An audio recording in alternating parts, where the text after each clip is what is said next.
श्री गणपति अथर्वशीर्षम। गणेश जी की इस स्तुति के माध्यम से आप गणेश जी को गुड़ मिश्रित जल से स्नान कराएं और दुर्वा अंकुर अर्पित करें। रोज हो सके तो रोज करें अथवा तो हर गणेश चतुर्थी पर इसका अवश्य लाभ लें। इससे दुर्भाग्य सौभाग्य में बदल जाएगा। तो आइए हम पाठ का श्रवण करते हैं। ओम भद्रकर्णेभिरिति शांति हरिः ओम। नमस्ते गणपतये त्वमेव प्रत्यक्षं तत्त्वमसि त्वमेव केवलं कर्तासि त्वमेव केवलं धर्तासि त्वमेव केवलं हर्तासि त्वमेव सर्वं खल्विदं ब्रह्मासि त्वं साक्षादात्मसि नित्यं ऋचं वच्मि सत्यं वच्मि अवत्वं माम् अववक्तारम् अवश्रोतारम् अवदातारम् अवधातारम् अवानुचानमवशिष्यम् अवपश्चातात् अवपुरस्तात् अवचोत्तरातात् अवदक्षिणातात् अवचोर्ध्वान्तात् अवाधरातात् सर्वतो मां पाहि पाहि समन्तात्।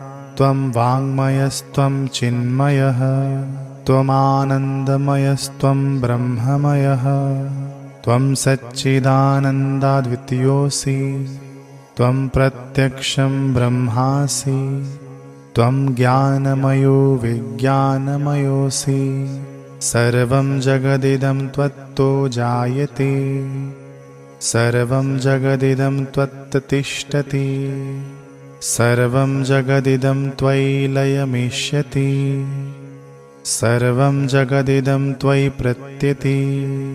त्वं भूमिरापो नलो नीलो नभः त्वं चत्वारि वाक्पदानि त्वं गुणत्रयातीतः त्वं कालत्रयातीतः त्वं देहत्रयातीतः त्वं मूलाधारस्थितोऽसि नित्यं त्वं शक्तित्रयात्मकः त्वं योगिनो ध्यायन्ति नित्यं त्वं ब्रह्मा त्वं विष्णुस्त्वं रुद्रस्त्वं इन्द्रस्त्वं अग्निस्त्वं वायुस्त्वं सूर्यस्त्वं चन्द्रमास्त्वं ब्रह्मभूर्भुवः सुवरों गणादिं पूर्वमुच्चार्य वर्णादिं तदनन्तरम् अनुस्वारः परतरः अर्धेन्दुलसितं तारेण रुद्धम्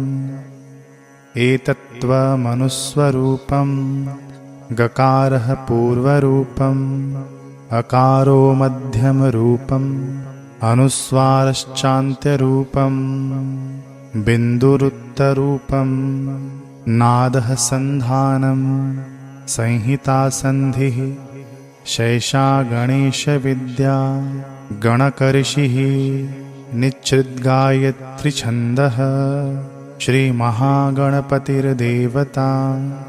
ॐ गं गणपतये नमः।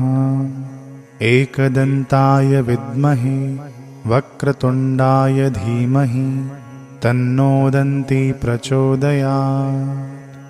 एकदन्तं चतुर्हस्तं पाशमङ्कुशधारिणम् अभयं वरदं हस्तैर्बिभ्राणं मूषकध्वजं रक्तं लम्बोदरं शूर्पकर्णकं रक्तवाससं रक्तगन्धानुलिप्ताङ्गं रक्तपुष्पैः सुपूजितं भक्तानुकम्पिनं देवं जगत्कारणमच्युतम् आविर्भूतं च सृष्टयादौ प्रकृतेः पुरुषात् परम् एवं ध्यायति यो नित्यं स योगी योगिनां वरः।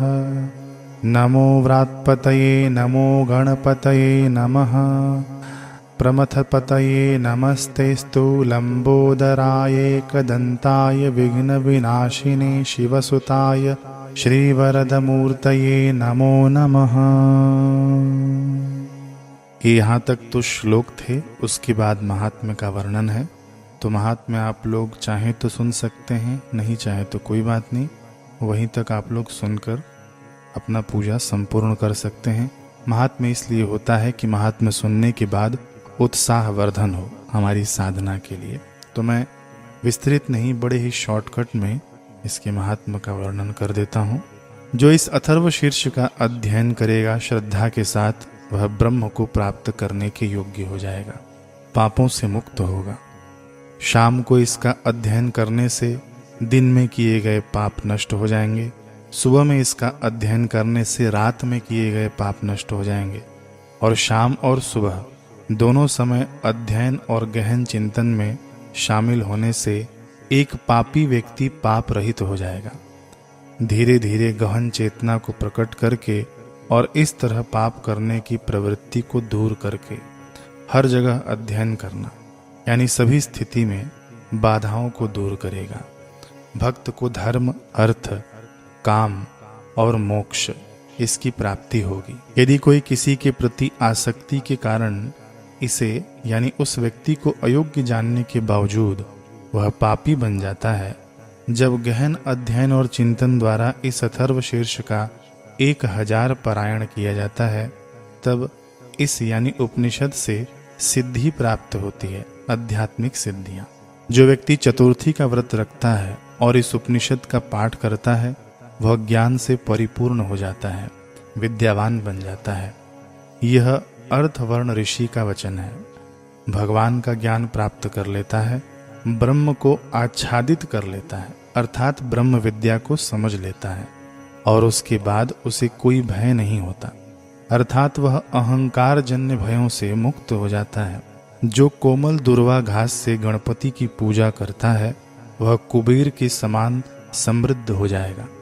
जो सूखे चावल से गणपति की पूजा करता है, वह गौरवशाली हो जाएगा, अर्थात नाम और प्रसिद्धि प्राप्त करेगा, मेधावान बनेगा। मेधा या मन की धारणा क्षमता से परिपूर्ण होगा। जो 1000 मोदकों के साथ गणपति की पूजा करता है, वह अपने वांछित फल प्राप्त करेगा।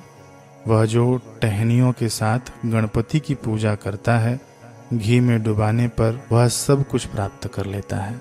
जो मनुष्य 8 ब्राह्मणों को यह उपनिषद प्रदान करता है, अर्थात 8 ब्राह्मणों को यह उपनिषद पढ़ाता है, अथवा शुद्धात्मा पुरुषों के सत्संग में 8 ब्राह्मणों की संगति में इसका पाठ करता है, वह सूर्य के तेज से परिपूर्ण हो जाता है। जो कोई सूर्य ग्रहण के समय किसी महानदी के तट पर या गणपति की प्रतिमा के समक्ष इसका पाठ करता है, वह मंत्र सिद्ध हो जाता है, अर्थात मंत्र धीरे धीरे गहन चेतना को प्रकट करता है। वह महान बाधाओं से मुक्त हो जाता है, वह महान दोषों से मुक्त हो जाता है, वह पिछले पापों से मुक्त हो जाता है और नए दोषों को बनाने की बुरी प्रवृत्ति को दूर कर देता है। वह पापों या स्थितियों से मुक्त हो जाता है, मानो नदी में जीवन को डुबो देता है, अर्थात उपनिषद डूबते जीवन की स्थितियों के बीच धीरे धीरे व्यक्ति की आत्मा को ऊपर उठाएगा। वह सर्वज्ञ हो जाता है। यह वास्तव में परम ज्ञान है। इस प्रकार उपनिषद समाप्त होता है। गणपति के रूप में अवतरित सर्व मुक्ति ब्रह्म चेतना का संदेश सभी को नई आशा देना। ओम शांति शांति शांति।